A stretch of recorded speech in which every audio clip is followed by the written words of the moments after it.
Hello, dear students. Very good afternoon. This is Dr. Tasneem welcoming you for the guest lecture. We have with us Dr. Gajanan Kotru sir. Currently, he is working as an associate professor and head of first year department from Kits Ramtek, Nagpur.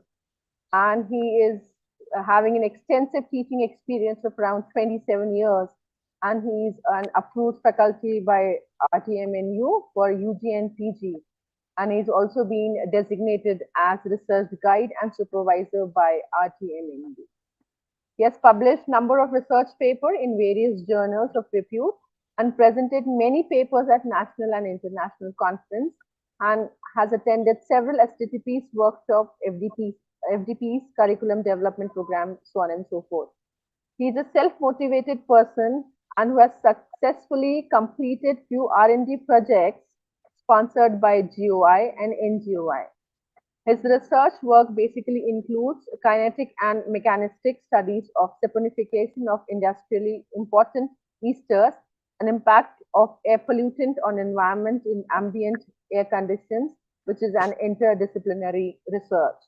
He has received several awards from national and international organization in recognition of his profile.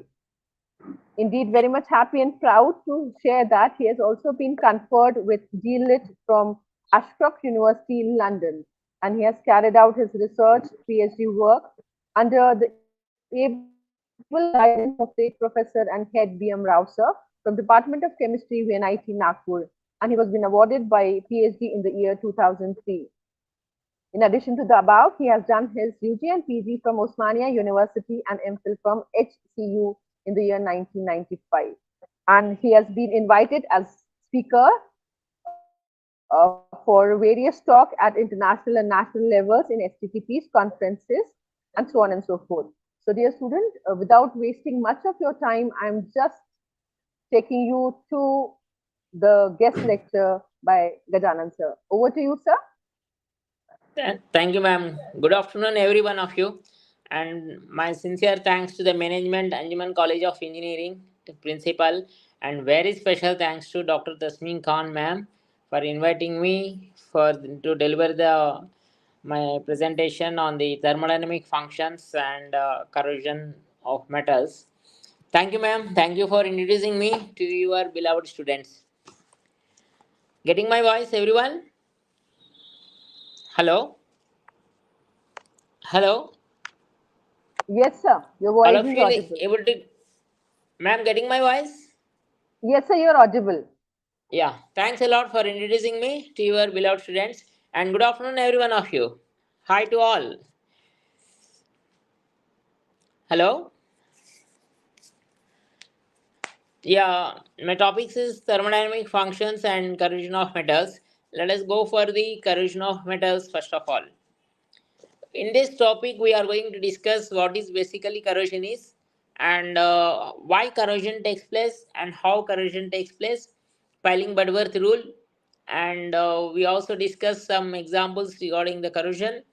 And further, we can only protect the corrosion, we can only control, we cannot remove the corrosion. Some of the contents related to the what do you call, how we control protect the corrosion also. Let me start with what is corrosion. Can anybody help me? What is corrosion?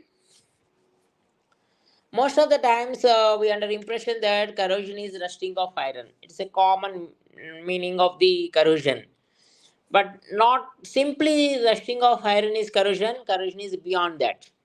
It means constant degradation of metal. I repeat again, constant degradation of metal by chemical and electrochemical and environmental actions. What is mean by constant degradation of metals? Degradation, the material tears away, slowly degrades, become weaker and weaker. By what? By the action of chemical reactions, by the action of electrochemical reactions, by the action of environmental conditions. That is called as corrosion. Normally, rusting of iron, environmental actions always make the iron piece into the rust. Very non-technical level, we use the word called rusting of iron. Otherwise, we have to go for corrosion only. constant degradation of metal. For example, in the periodic table there are many metals. Let us take the iron. Iron normally gets a corrosion. Even our in our home, we prepare our home by windows, particularly iron rods and other things. Over the years they get corroded. If the corrosion to be controlled, what we do is, we do every year for Diwali or Ramjan, we go for the painting and we save the metal from the corrosion. There are many, every metal is susceptible means, it is 100% corrosion, no metal is avoided. But silver and gold, they are also corroded, but not under environmental conditions. Let us say take the three metals: iron, gold and silver. Are you getting me, every one of you? Getting my language? Following? Iron, silver and gold. Iron gets corroded under normal environmental conditions, but gold do not. If I keep a gold ring in your table for about even 1 week, 10 days or 20 days or 1 month, the gold does not get corroded. But the iron piece starts corrosion. If I keep a silver metal, that also does not undergo corrosion immediately. It takes time. But if a small drop of mercury, if I put on the gold plate, the gold gets starts corrosion. I repeat the statement. If a small piece of mercury, I think you all know what is mercury. In the thermometer, there mercury Hg. Hg is there. So that particular Hg mercury, put a one drop on gold, the gold gets starts corrosion. And the same mercury, if you put on iron, iron do not get corroded. So corrosion is possible by chemical, electrochemical and environmental actions. Some metals undergo corrosion very fastly and some metals undergo corrosion very slowly. That's why worldwide the biggest problem or issue is that corrosion, how to control the corrosion. So crores of rupees every country is investing on the metals to save from the corrosion, including India. So how we can control? So first of all, we have the answer for why corrosion takes place. But the answer is very easy. But how corrosion takes place, the answer is very difficult. So the fundamental of this particular corrosion of metal is the how the corrosion takes place. This is on three ways we can divide. One is based on the nature, another one is based on mechanism, and third one is based on the appearance.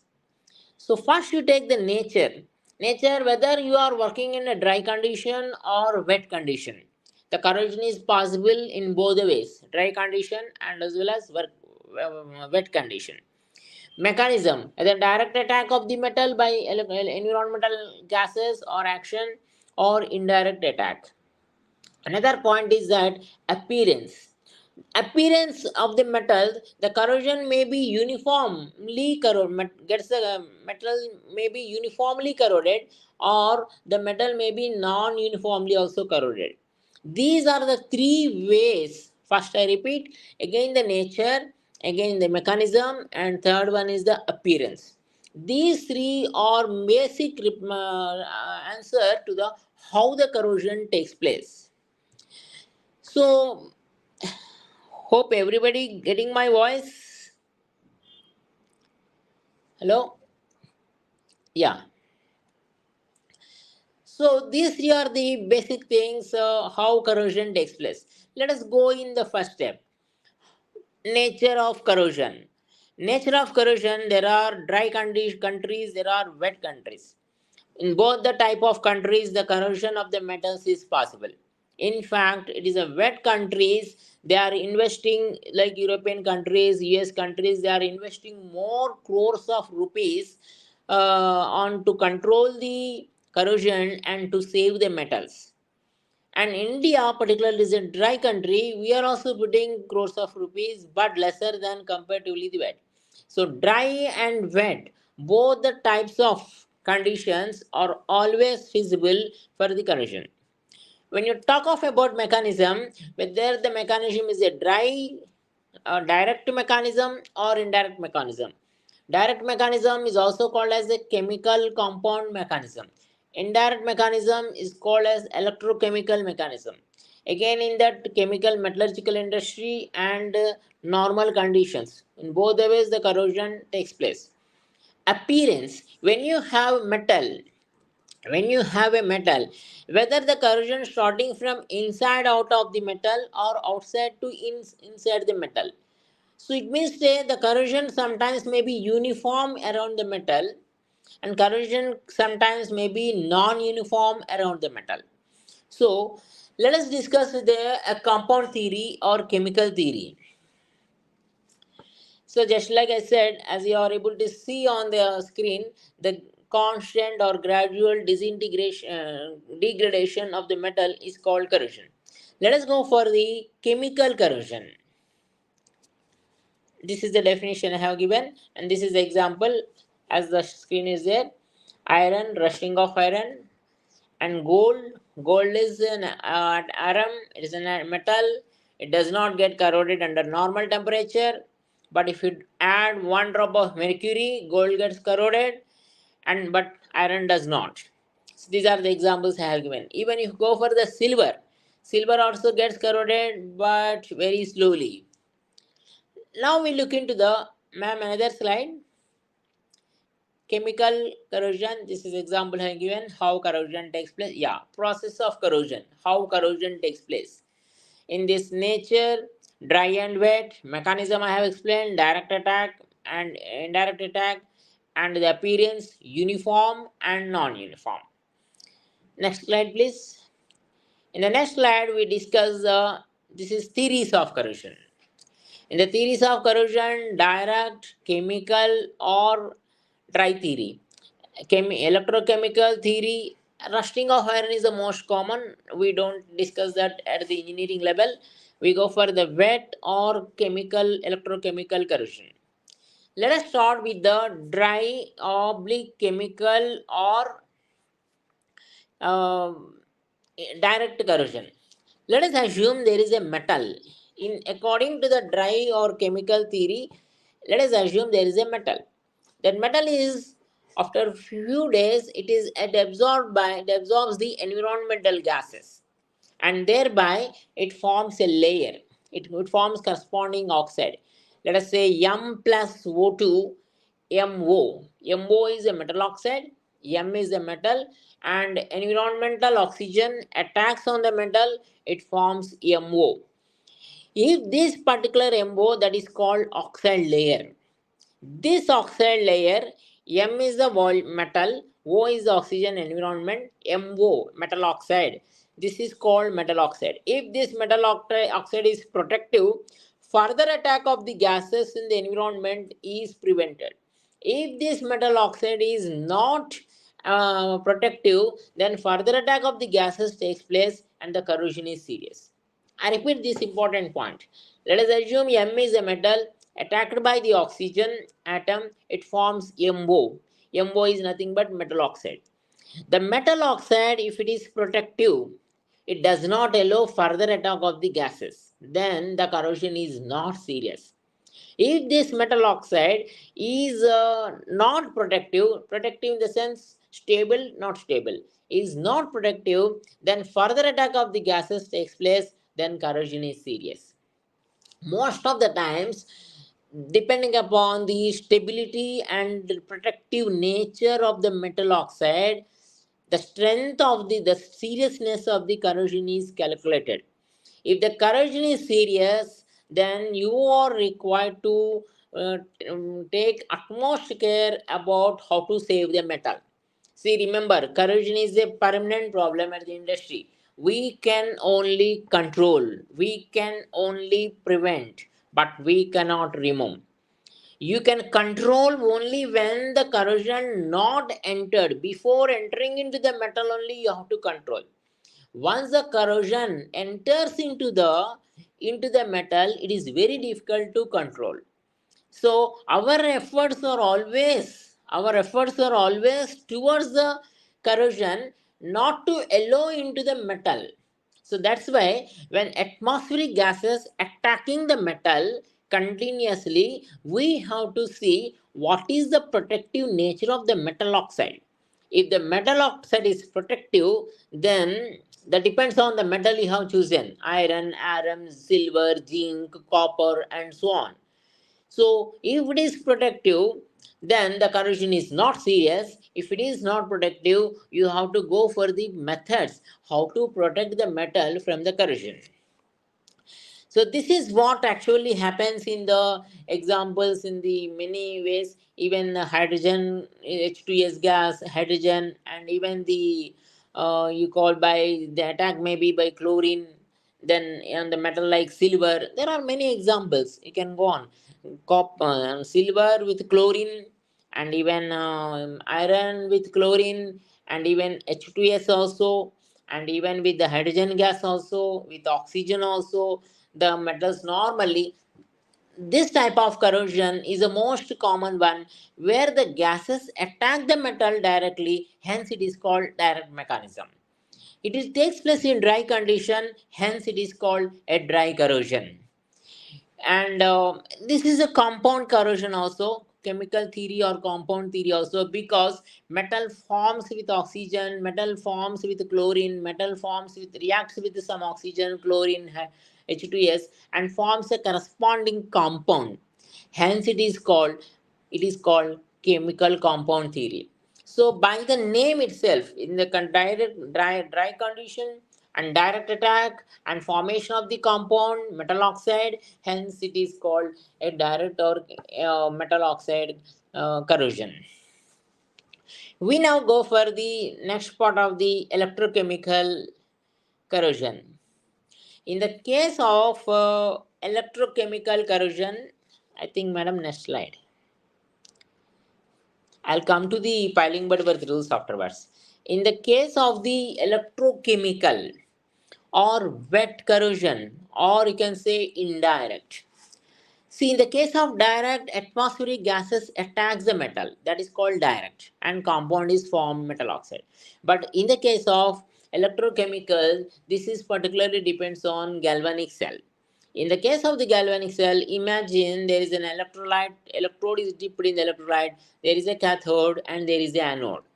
So, according to the electrochemical theory, the cathode and anode are the major important sites where normally they go for the corrosion. So, it is always active metal or high reactive metal under deposits at anode, and always it get corroded. For example, zinc electrode dipped in zinc electrolyte solution.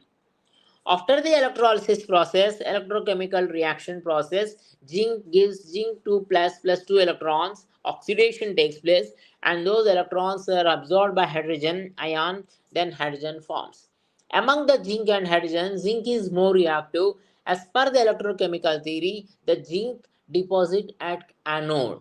Hence, the corrosion takes place at anode and zinc gets corroded and hydrogen do not. I repeat, in this process, as per the electrochemical theory, it is always the active metal, high reactive metal, which deposit at anode by the process of oxidation and reduction. As I have shown in the equations there, zinc gets oxidized, hydrogen gets reduction, and zinc deposits at anode, and it is always the anode part which gets corroded.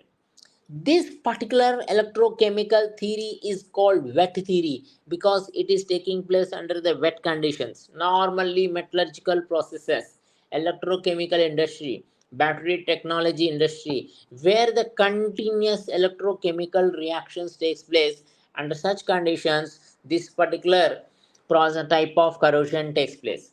You can always choose zinc in zinc electrolyte, or even aluminum also in the aluminum electrode.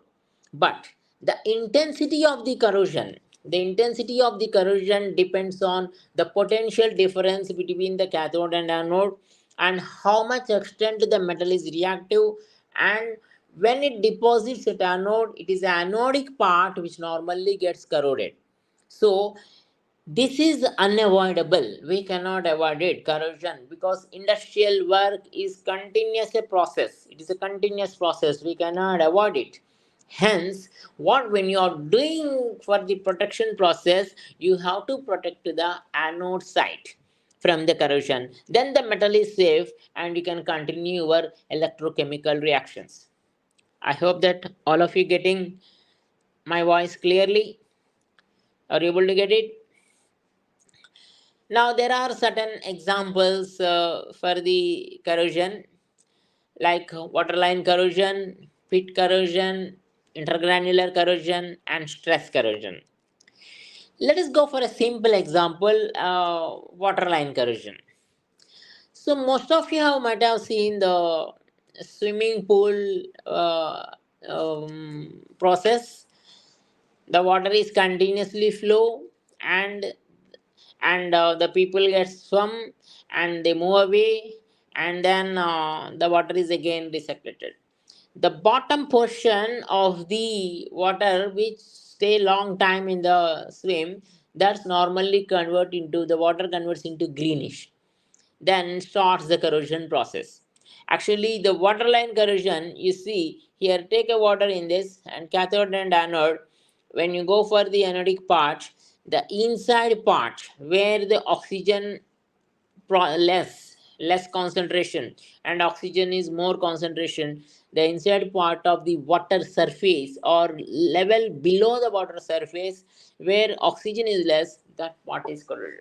This type of waterline corrosion we normally observe in the big launches, where they continuously take the travelers from one end to the another end, and they keep the biggest knives into the sea, and those knives are normally into the sea always, where the concentration of oxygen is less, and that particular portion of the knife of the launch, which is always continuously works on the sea, travel on sea, that gets corroded. So the concept of the waterline corrosion is the aeration difference of the oxygen. The concentration level where it is less, that part gets more corroded, and the concentration level where it is more, then there's no corrosion takes place. So this is one example by the electrochemical corrosion with the difference of the potential difference and the concentration levels. And we go for the another example, stress corrosion. How normally the stress corrosion takes place? By continuous bearing the load of the other heavy metals, the stress takes place. Suppose if you imagine the situation railway tracks, there is continuously movement of the trains, goods, and other things. So, due to the continuous movement of the heavy vehicles continuously, the railway track, which is made by the iron metal, so slowly by bearing the stress for longer time and many years, the stress corrosion takes place.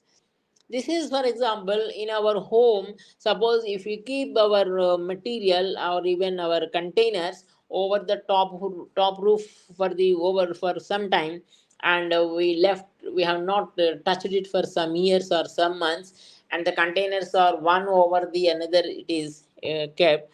The bottom container, which is bearing the large weight over that, the bottom one gets, due to the stress, the bottom one gets corroded. So it is that whenever we are keeping some containers which are regularly we use for occasionally, we have to take out every frequently, and so that the stress corrosion is controlled. See, please remember, corrosion is not removed; it's only controlled, and it is possible by the our own actions. So now we go for the another type of corrosion, intergranular. This is particularly in the alloys. What is alloy? Any idea, students? What is an alloy? Intergranular type of corrosion is normally possible in the alloys. Alloy is nothing but made up of more than one or two metals, like German silver, and even iron, cobalt, nickel. Mix up two or more metals, then it is called alloy. So in this type of alloy, there is some precipitated compound is found between the intergranular of the metals. I have shown in the diagram. Ma'am, please move the slide up. Yeah, this is the portion intergranular. Two metals like an alloy, two metals combined with each other. The inside portion is called cathode, and this particular portion is anode, and this is the position for the attack of the corrosion. Intergranular. Two metals when combined is joined, and inside there is a sort of granular, a precipitate compound is formed, and slowly it gives the corrosion. So here also the one portion acts as cathode, another portion is acts as anode, and slowly the precipitated compound which is lead to the corrosion product. Hence the intergranular is most in the metallurgical industry. This particular intergranular corrosion is more obvious. So every metal, and if you join two or more metals, even like German silver, so in this intergranular corrosion is always possible. Now let us go for the discussion of the piling Budworth rules. See, it is only, I think, piling Budworth rule. Is the corrosion concept is only theoretical or mathematical also? Yes, it is theoretical as well as mathematical. According to the piling Budworth rule, it is a ratio, the specific ratio, it is a ratio of the volume of metal oxide to the metal. I repeat again, the specific ratio is equal to volume of metal oxide to the volume of the metal. If the specific ratio is more than 1, the corrosion is serious, and if the specific ratio is less than 1, the corrosion is not serious. Alkali and alkali metals like lithium, sodium, potassium, first group, calcium, magnesium, strontium, so and so, these are having specific ratio higher. It means to say the corrosion is very, very serious. And other elements like copper, nickel, aluminium, where the specific ratio is R is equal to M by D by M by D, the formula is used, where M is the metal oxide molecular weight, and D, capital D, density of the metal oxide, and ratio to the small m by D, metal molecular weight of metal and density of the metal. So always we calculate the intensity of the corrosion, or is less than 1 or is greater than 1. So here I have shown the volume of oxide layer is higher than the volume of the metal. I have given the examples also. If this particular ratio is less than 1 in the case of the of alkali and alkali metals, the corrosion is serious, and it is more than 1, then the corrosion is non-serious. So corrosion concept is not only theoretical, it is also mathematical. We can calculate the intensity of the corrosion. Where the corrosion is serious, we have to immediately act upon how we can control. And where it is not serious, we cannot neglect it. Still, we have to put into some action plan how to further control. So there are two things. The protective, if the metal oxide layer is protective, then further attack of the gases does not take place, and the corrosion is not serious. If the metal oxide layer is non-protective, or you can say in terms of porous and non-porous. Porous is further weaker, further attack of the gases takes place, and the corrosion is serious. If the metal oxide is non-porous, it is stronger, then further attack of gases does not take place, and corrosion is serious. So in such cases, how the metal oxide and how you calculate the ratio of the metal oxide to the volume of the metal, then that way we can calculate the, so this is called as piling Budworth rule, and there are certain numericals also we can discuss later on. And now we have most important, how do we control? Actually, each and every heading or content of the corrosion, it takes 1 hour to discuss with in the classroom. I'm just giving the brief idea about how we can discuss about the corrosion of metals. Let us go for some of the protective methods for the corrosion. So there are basically three important things: design and selection of the metals, cathodic and anodic protection, and another one is protective coatings. So the first and foremost one is the design and selection. See, if you are you must be very strong in the imagination of the uh, concept. I want to, let us say that I have some water pipe connection, and after a few months or years, that pipe connection gets leakage. That indicates that there's some part of the portion got corroded. So what I have to do? I have to do some design. I have to go for new one. I have to avoid the corrosion at that particular place. So how you design your metal in order to, and how you select the metal and how you design is most important. So when you are designing the metal, don't do that continuous lengthy of the metal. Give some gap, and the gap is filtered by non-corroded materials. It means to say highly insulator, rubber type material or any insulator type of material with the joint. Then the corrosion is directly, the corrosion gets a break and it does not corrode the non-metal substance. So that particular water leakage could be avoided. It means, say, instead of having the continuous single line pipe, what do? You give the break with the join the two water lines pipes with some insulator material or a rubber material, so that if the corrosion starts from one side of the metal, slowly it will stop at there only. It does not pass to the another side, because in the middle you have given a gap. So we can only protect in that way. By the way of that particular protection, we can save the money also. Economy is very important role. So that's why the designing of the material, and you select such a material where the corrosion corrosion is possible, but it not immediately, and it may not be even serious also. That is one such one. And if you go for the you can see here some noble metals and alloys and metals we can go for, and electrolytic containers. All these things we have to be chemically environmental yeah, this is I'm showing some design how we have to design the materials.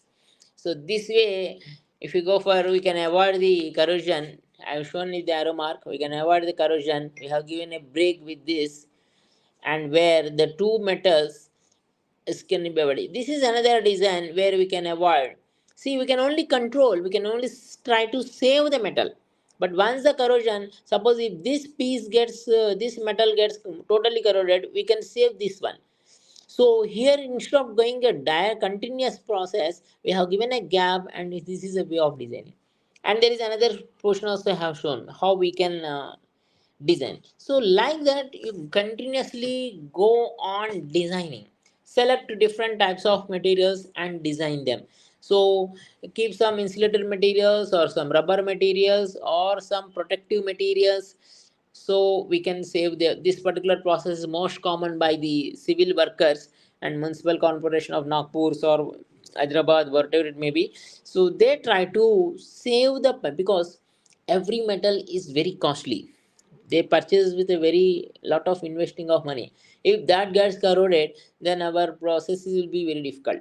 So that's why when you are purchasing, it is our job even to protect them from the corrosion. That's why selection of metals and designing of the materials is the most important in the way of controlling the corrosion. So the next two methods are the cathodic protection and the anodic protection. This is the concept called the applicable to the all metals. How we can save the anode portion, and in this again you have got induction method and electrochemical processes. we have to save. And protective coatings, we can go for even the different types of the coatings on the metals. Our next slide is protective coating. Different types of costly coating materials we can use. Yeah, yes, organic coatings, paints, special paints. See, normally for every year, either for Ramjan or Diwali, we go for the whitewash and paintings of the walls and doors. But if you do for a special with one to avoid the corrosion, because after the rainy season, in the winter season, the corrosion starts attacking our windows and doors. So that's why for the yearly ones, or some people may go for even 6 months also, they do some coatings, metallic coatings. Normal coatings we go, but if you go for the advanced coatings at the industrial level, paints, varnishes, enamas, and lacquers, and special paints, we can go for even aluminum paints, organic paints. They are very costly, but at the same time, they give the long life to our metals, household metals, and then we can save them. So this is briefly about the corrosion, and of course I am again telling that each and every topic it takes at least 1 hour class. I cannot complete in half an hour. I try to do, just I am going to give you the brief glimpses about how the corrosion of metals takes place. Thank you for patient listening about the corrosion, and I hope the time is also up. Any questions? Over to now, Dr. Tasneem Khan, ma'am. Yes, dear students, if you have any questions related to corrosion, please put your question in the chat box. I'll Yeah. be reading it for I'll try. sir and he'll be answering it. Yeah. How many students are there, ma'am? So at present, I can see 30 students online. Whatever. Very great. Thanks for them. They joined with a great interest. Because this topic, each and every content takes one class, 1 hour lecture. Yes, sir, I At know that. yeah, yeah. So, but just brief glimpses about the corrosion. I tried my Yes. best. So, any questions? Otherwise, or else give them direct asking a possibility. Transfer No, the sir, that mic is to not them. possible. No, That's sir, not possible. Okay, not okay, possible. No. okay, okay. Yeah, in the chat box, I will see.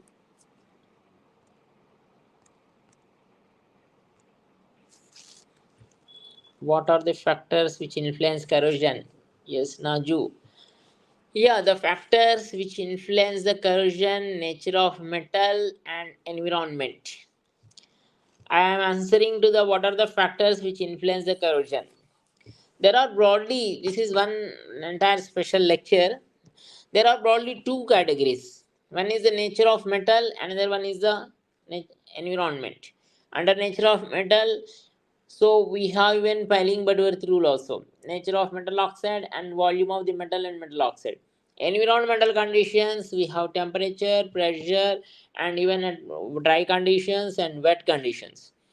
So even in the nature of metal, what is the volume of the metal oxide? How metal is absorbed or attacking by the environmental gases, and whether the volume of the metal oxide is protective or not protective.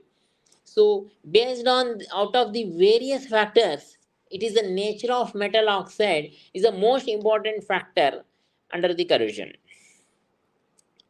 I hope Naju got it. Two broad classifications: nature of metal and nature of based on the environment. Any other, ma'am? Yeah, one more, I got it. Yes, sir. Thank you also. So there are even numericals based on the Pelling Bedworth rules, and the most important is uh, theories of corrosion that we have to discuss at a separate session, and each and every content, as I said with you. Any more? Yeah. Thank you very much, madam, Sir, giving me this opportunity. Yes, sir. So, is it First of possible for all, you to continue with a few important topics related to thermodynamics? yeah, I try. Yeah, I try. So, shall I share the screen right now? Yes, yes, ma'am. Yes, Sure. yeah,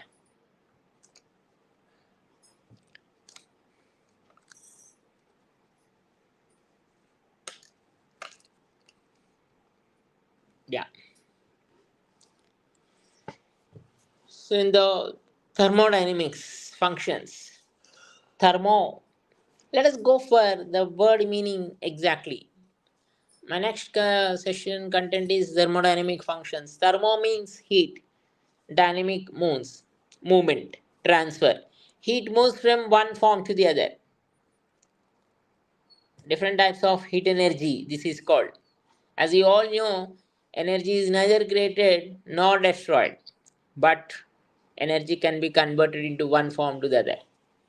The most important terminology in the thermodynamic functions and maximum extent we discuss how heat is generated and how we utilize the heat energy. I mean to say here is heat energy and how we store that heat energy also. So, and in the thermodynamic functions, whatever the action you do at the industrial level, it generates the heat. And you should not leave the heat into the atmosphere. We have to conserve the heat. We can conserve the heat and we can convert the heat into one form to the other. The most important term in this is system. System is the one what is your area of work and surroundings. What the supporting parameters to your working that is called your surroundings. And what do you call even the uh, boundary system surrounding boundary.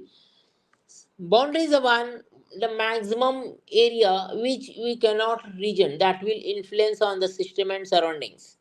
So where we are working, how we are generating the energy, that is particular our idea, and we where we thinking about the generation of the heat, that is system.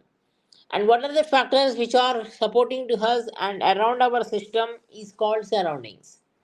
So in this also most important thing is internal energy. Every object has got some internal energy which has got its own, and that energy when it come into the reaction it converts into another aspect. You all know from the first law of thermodynamics, energy is neither created nor destroyed but converted into one form to the other.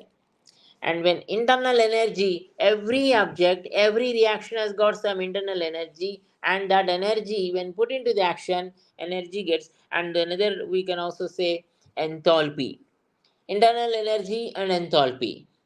Enthalpy is the heat content, internal energy is the energy content. So change is mandatory. Heat is or energy is always changed from one form to the another, but it always required to be conserved. So here the most important law is Hess law.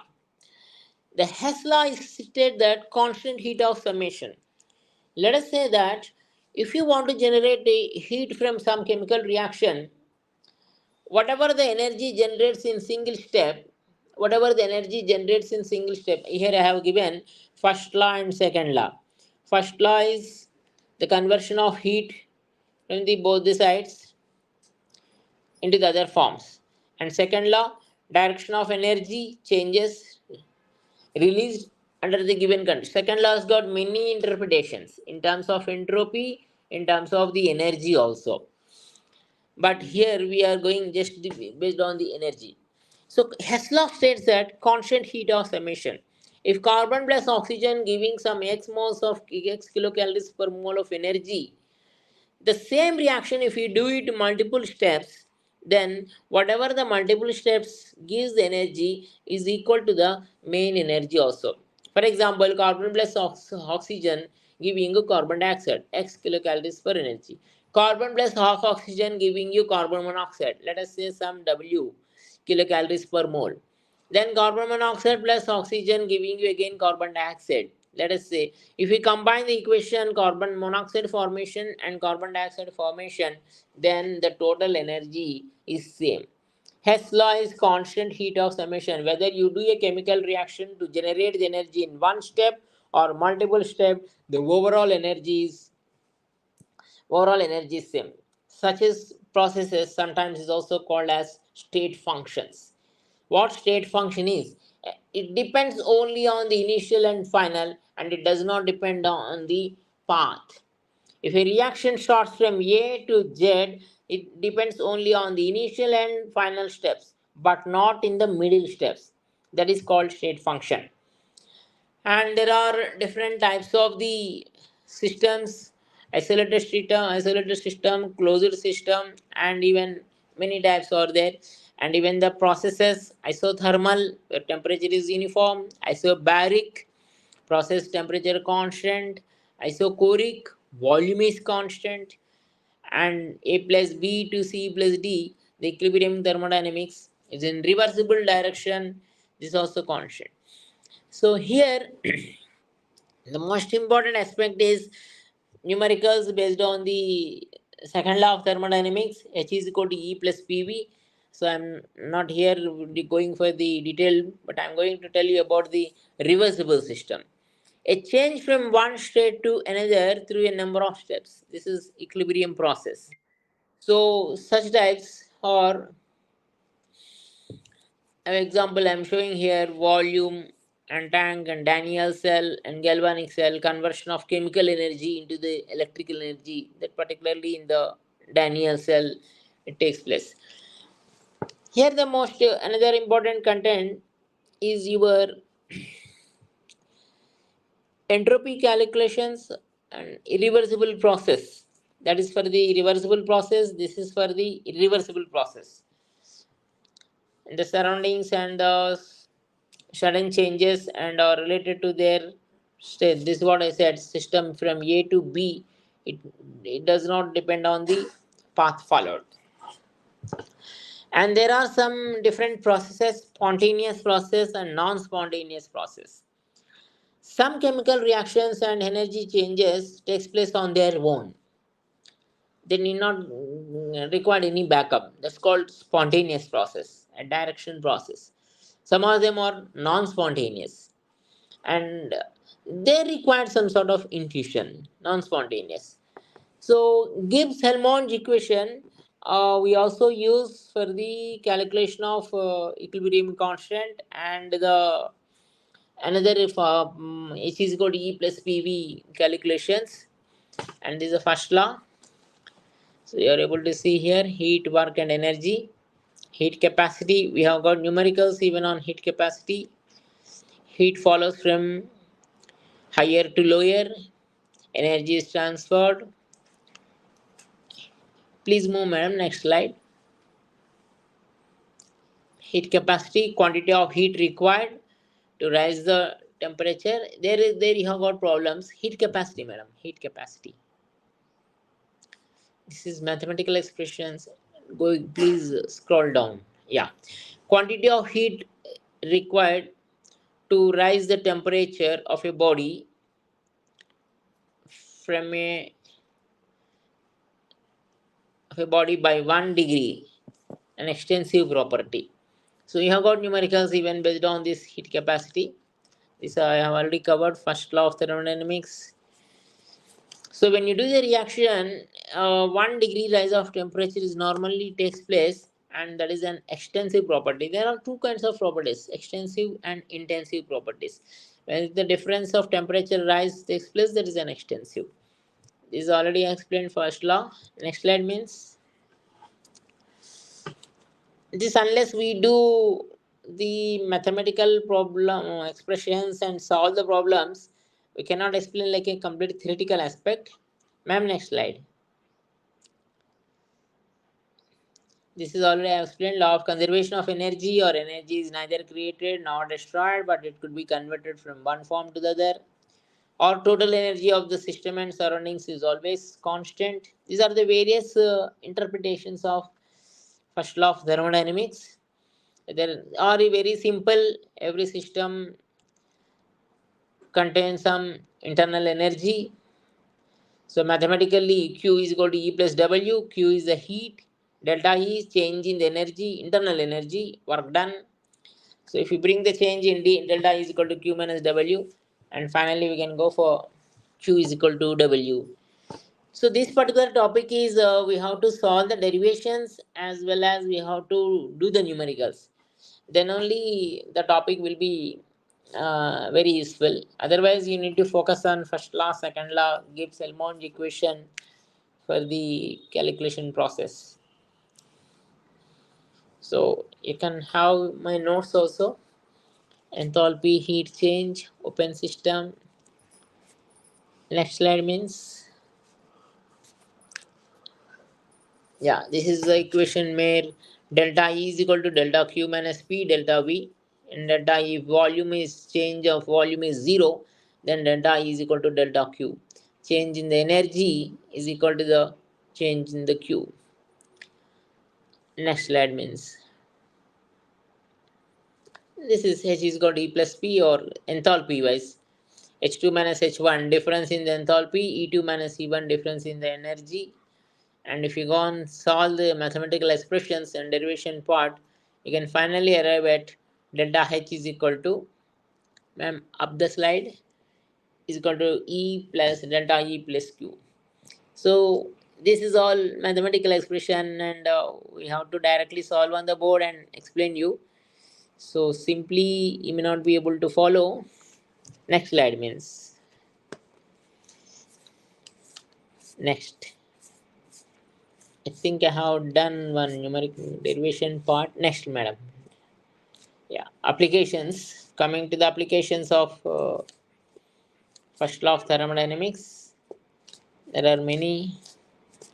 Joule-Thomson effect, practical importance. Next slide means, second law. This is the impossibility of the carrying out in a process. Statements. There are many statements related to the enthalpy, related to the entropy. The second law will be. These are the various statements regarding the second law. Please move, madam. Entropy of the universe remain constant. The change in entropy. This is another statement regarding the second law. Entropy of the universe also remain constant. So many meanings based on the derivation aspects, mathematical aspects of the mathematical expressions. Different types of the statements are given for the first law and even the second law. What is entropy? Is a measure of disorder and necessary to explain a spontaneous process. This is the symbol.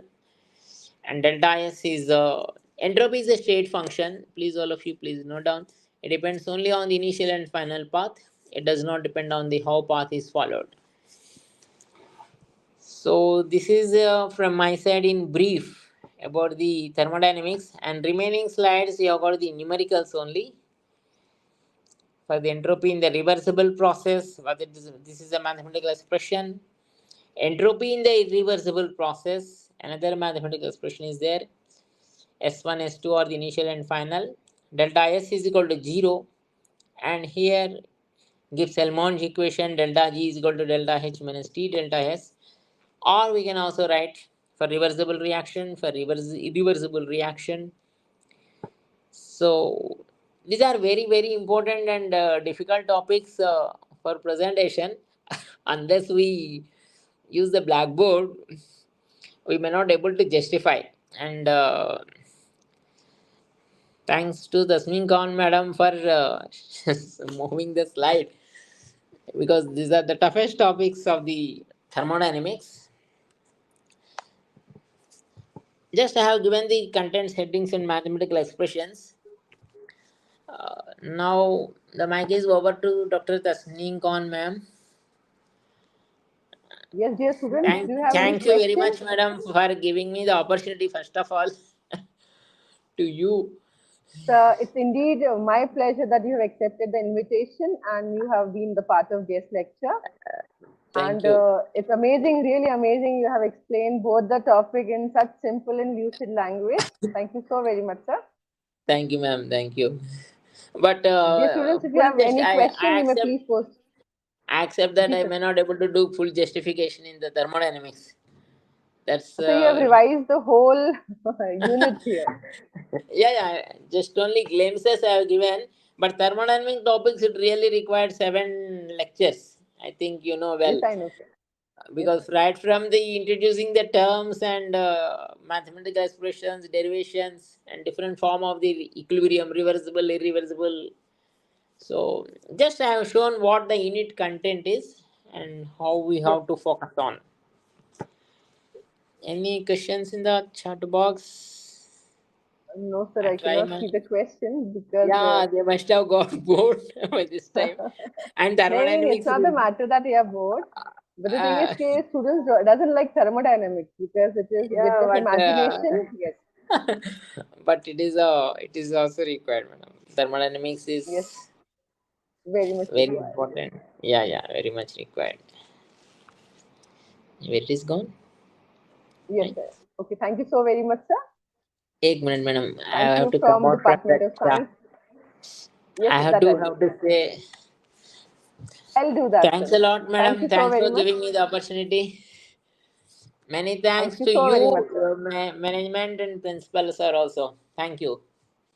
Thank you so very much, sir. Okay, dear Thank- student, that's all we have from the broadcast. Thanks all the students Okay, for patient listening. thank you. Good day, sir. Good day, ma'am. Good day. Thank you. Can I leave? Yes, sir, you can. Yeah, thank you.